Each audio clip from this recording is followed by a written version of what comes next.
Alors, rebonjour les 4e C, 4e E, pour ceux qui ont commencé par la vidéo avant, donc je vous ai déjà expliqué le topo, si vous avez passé de vacances. Cette fois-ci, je corrige l'exercice suivant, donc le 36. Je vais essayer de corriger le 37, si c'est pas trop long comme vidéo, dans la même vidéo, du coup. Donc, dans l'exercice 36, on y va tout de suite. L'énoncé vous dit l'expérience, on lance une punaise, qui est une expérience aléatoire avec deux issues possibles. Les issues possibles sont soit elle tombe à plat sur le dos, donc avec la pointe vers le haut, soit elle tombe sur le côté, donc la pointe vers le bas et sur le côté. En supposant du coup qu'il n'y a pas de possibilité que la punaise tombe directement sur la pointe et reste sur la pointe. On va dire qu'elle ne pourra pas rester sur le sol et du coup elle tombera forcément sur le côté. Si elle tombe sur la pointe, elle tombera sur le côté. Voilà. Donc il y a deux issues possibles. C'est une expérience aléatoire, puisqu'on peut répéter l'expérience autant de fois qu'on veut dans les mêmes conditions, et qu'on ne peut pas prévoir le résultat. On ne peut pas savoir à l'avance si elle va tomber sur le dos ou sur le côté. Mais peut-être qu'on peut essayer de trouver, enfin de voir, s'il y a plus de possibilités pour une des deux issues possibles. Déjà, question 1.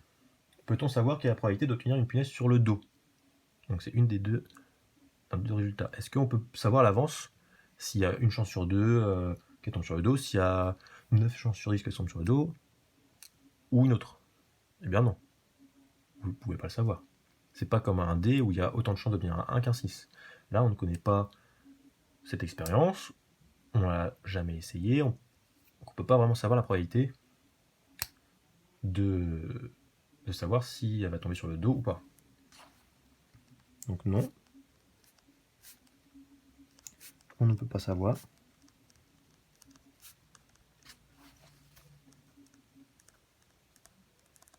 La probabilité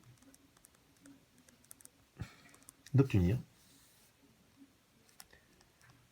une punaise sur le dos. Question 2. Lynn lance plusieurs fois un grand nombre de punaises et compte les résultats obtenus après 1 heure de jeu. Donc elle lance beaucoup de fois et elle note combien de fois les punaises sont tombées sur le dos, combien de fois les punaises sont tombées sur le côté. Peut-être que ça peut lui permettre de trouver à peu près une probabilité pour savoir quelle est la probabilité d'obtenir les punaises sur le dos ou sur le côté. Donc partie A, quel est le nombre total de lancers? Eh bien j'additionne le nombre de lancers qui ont été obtenus sur le dos, donc punaises qui ont été obtenues sur le dos. Donc il y a eu 1573 punaises sur le dos. Et j'additionne les 2179 punaises qui sont sur le côté. Voilà. Bon, je pose l'addition plutôt sur la calculatrice, j'ai le droit. Je vais pas m'embêter. 2179. Donc j'ai pas fait d'erreur, c'est bon. Ça me donne 3752. Voilà. Donc, Lynn a effectué 3752 lancés en 1 heure. Et voilà. Lynn, elle n'a pas trouvé d'activité pendant son confinement, donc elle lance des punaises. Pourquoi pas? Alors, question B, cette fois-ci. Est-ce que Lynn, du coup, est-ce que son expérience a servi à quelque chose? On va voir. On cherche le pourcentage de punaises sur le dos obtenu. On cherche un pourcentage sur le dos. Pour trouver un pourcentage, c'est comme une fréquence ici, c'est-à-dire on cherche le nombre de lancers qui ont été obtenus sur le dos. Nombre de lancers sur le dos, donc qui étaient obtenus sur le dos bien sûr, je n'écris pas tout, mais c'est le nombre de lancers qui ont été obtenus sur le dos. Et je divise par le nombre de lancers total. Ça donne une fréquence. Et pour trouver le pourcentage, pour l'avoir en pourcentage, il suffit de multiplier ce résultat par 100, bien sûr. Donc ce calcul-là, ça me fait 1573 lancers qu'il y a eu sur le dos. Je divise par le nombre total de lancers, soit 3752. Et puis je multiplie par 100. Donc 1573 divisé par 3752. Et je multiplie par 100. Voilà, hop. Et et j'obtiens environ 41,9%. 41,9%. Donc ça veut dire qu'il y a à peu près 41,9% de chances que la punaise tombe sur le dos. Pour son expérience. Ça ne veut pas dire que c'est probabilité, ça veut pas dire que c'est une probabilité, mais ça peut-être que ça s'en rapproche. C'est-à-dire que c'était le lien qu'on a fait dans le TP suivant entre fréquence et probabilité. Ça c'est une fréquence, on va calculer une fréquence, et je fais le lien avec la probabilité. C'est-à-dire que c'est un rapprochement. Ça va être très proche. La fréquence se rapproche de la probabilité ici, dans l'expérience aléatoire. Et donc maintenant, question C, que peut-on penser concernant la probabilité d'obtenir une punaise sur le dos? Eh bien on peut penser, vu qu'elle a fait un grand nombre de lancers, plus on fait un grand nombre de lancers, plus la fréquence va se rapprocher de la probabilité, ce qu'on avait vu avec le TP. On avait fait plein de lancers de dés, et on voyait que plus on fait dans le nombre de lancers, plus la fréquence de nombre retenu se rapprochait de la réelle probabilité, qui était une chance sur 6 pour chaque lancer de dés, pour chaque face du dé. Et bien c'est pareil, plus on fera un nombre de lancers, plus on devrait se rapprocher de la probabilité. Et donc ici la probabilité, on peut penser que la probabilité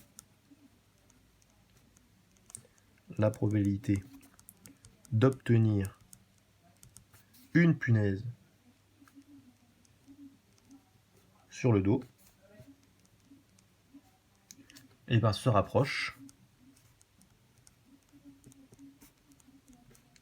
de 41,9%. C'est peut-être environ 40, c'est peut-être 42, peut-être c'est 45, peut-être c'est 38, je sais pas. Il faudrait faire un nombre encore plus grand de lancers pour se rapprocher encore plus du résultat exact, mais ça devrait tourner au-dessous de là. Par contre, c'est sûr que si on fait 10 lancers, et ben ça ne veut pas dire que la probabilité sera complètement différente peut-être, enfin la fréquence. Si on fait 10 lancers, c'est-à-dire un nombre très faible de lancers, peut-être qu'on obtiendra 8 lancers sur le dos. Et donc la probabilité se rapprocherait de 80%, ce qui n'est pas exact, puisqu'on fait que 10 lancers. Peut-être que les suivants, ça ferait que sur le côté, et du coup la fréquence augmenterait, à la fin diminuerait à nouveau, etc. Donc c'est plus on fait un nombre de lancers, conséquent de lancers, plus la fréquence se rapprochera de la probabilité. Voilà. Et donc je pense que oui, on va corriger l'exercice 37 sur la même vidéo, ce sera plus simple. Donc on va essayer de ne pas faire tomber le téléphone. Voilà. Exercice 37, même page. Alors, cette fois-ci, c'est avant une élection, un institut de sondage réalise une enquête auprès de 1000 personnes pour connaître leur intention de vote. Donc un sondage, c'est comme pour les présidentielles, etc.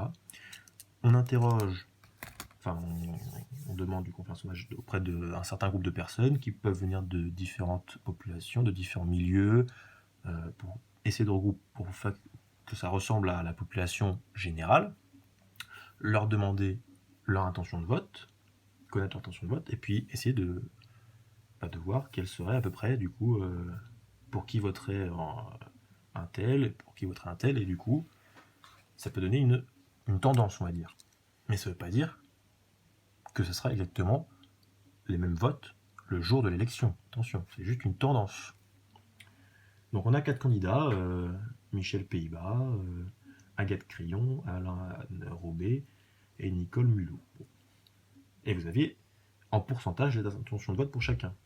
L'intention de vote, du coup, parmi les 1000 personnes qui ont effectué le sondage. Donc question 1, on va répondre tout de suite. On vous demande quel candidat a bénéficié du plus grand nombre d'intentions de vote. Et bien on compare les 4, et donc les 4 candidats, les 4 intentions de vote. Bien sûr, quand j'additionne les 4, normalement je dois obtenir 100%. Sauf s'il y a eu des votes blancs dans le sondage. Mais bon. Donc ici, quand je compare les 4, je remarque facilement que Michel Pays-Bas obtient le plus grand nombre le plus grand nombre d'intentions de vote.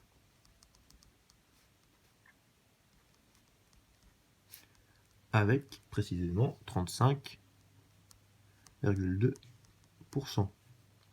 Mais ça ne veut pas dire que c'est lui qui gagnera l'élection. Je répète. Alors question 2, en prenant au hasard une des personnes ayant répondu au sondage, donc il y avait 1000 personnes qui ont répondu au sondage, donc je l'écris, 1000 personnes, ça peut être important, c'est une info importante, ont répondu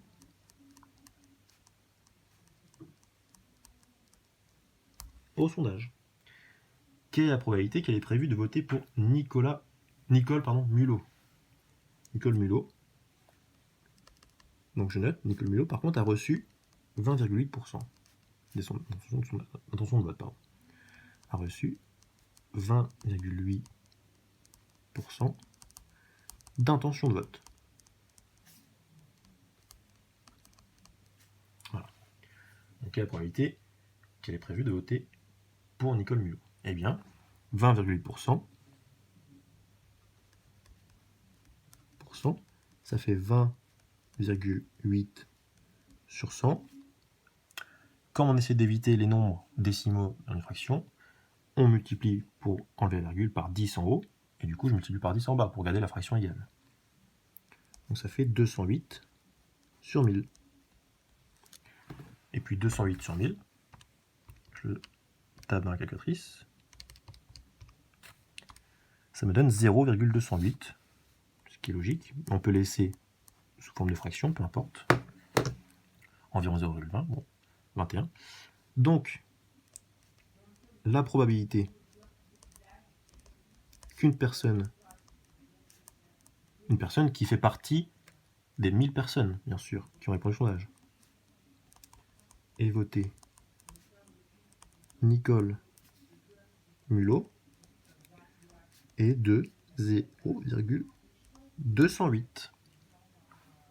Voilà. Et dernière question, les résultats de l'élection officielle seront-ils exactement ceux présentés dans son sondage? Donc, comme je le répète depuis le début de l'exercice, non. Ceci n'est qu'un sondage. Il ne représente pas l'ensemble de la population. En fait, il essaie de représenter au mieux la population, mais il ne représente tout de même pas toute la population. Il ne représente pas l'ensemble de la population. Donc, ces résultats ne seront pas les mêmes, certainement, probablement, ne seront pas les mêmes, sauf énorme coïncidence, que ceux de l'élection. Voilà. J'espère que cette correction, cette vidéo, bien sûr, vous a aidé. Alors n'hésitez toujours pas à m'envoyer un message si vous ne comprenez pas la correction que j'ai fait. Le principal, bien sûr, c'est que vous ayez essayé l'exercice. Maintenant qu'il y a la correction, le principal, c'est essayer de comprendre la correction. Et pour la prochaine fois, bien sûr, pour lundi prochain, essayez de faire l'exercice que je vous donne. Si vous n'y arrivez pas, c'est pas grave. Le principal du jour, c'est d'essayer. D'accord? On a le droit de faire des erreurs. Et si vous voulez, bien sûr, que je vous aide, n'hésitez pas à m'envoyer un message. D'accord? J'essaierai de vous répondre au mieux possible pour vous donner des indications sur l'exercice. Voilà. Et donc, passez une bonne fin de semaine. Et essayez d'aimer les maths, si on peut dire. Et puis, bon courage à vous. Et puis, à bientôt.